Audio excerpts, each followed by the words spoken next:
मराठवाड्याचा दुष्काळ कायमचा मिटवण्यासाठी आपण उल्हास नदीचं पाणी आता गोदावरीच्या खोऱ्यामध्ये आणणार आहोत आणि पुढच्या 3 वर्षात गोदावरी खोऱ्यामध्ये आपल्याला कोकणातलं वाहून जाणारं पाणी गोदावरीच्या खोऱ्यामध्ये येणार आहे। रुको जरा, सबर करो, बोला धक्का बुक्की नहीं करने का। Wake up to reality. सातत्याने भारतीय जनता पार्टी वेगवेगळ्या विषयांवरती, पहिल्यांदा आपल्याला सगळ्यांना माहिती आहे विज्ञानाला कशा पद्धतीने त्यांनी काय मांजरसुंब्याच्या घाटावरती नेलं, मग नंतर काल परवा गणिताला नेलं 1 और 1 11 म्हणून, आज यांनी भूगोलाला नेलं। कारण काय माहिती आहे का, उल्हास नदीचा उगम जो होतो ना सर, तो माळशेजला होतो आणि ती खाली जाऊन ना मुंबईजवळ अरबी समुद्रात मिळते, कल्याण उल्हासनगर वाया जाऊन ती समुद्रात जाते।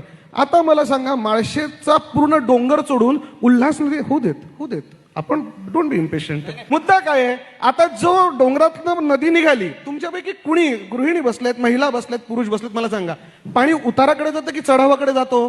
उताराकडे जातं ना, म्हणून आपण गच्चीचा उतार काढतो, घरांना स्लॅबला उतार देतो। हे उल्हास नदीचं पाणी आता मी म्हटलं ना की ते कसं वरती जाऊ शकतं, तर म्हणते आता लिफ्टिंग सिस्टीम। मग मला सांगा सर, लिफ्टिंग सिस्टीमच करायची, तो 7 लिफ्टर सिस्टीम तर जायकवाडी धरणातून पाणी आणण्याची पण होती।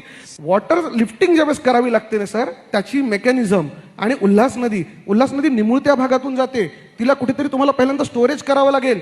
ते स्टोरेज करायला तुम्हाला कल्याणपर्यंत जागा नाहीये, कारण की मध्ये दरी आहे पूर्ण। तुम्ही कुणाला मूर्ख बनवताय?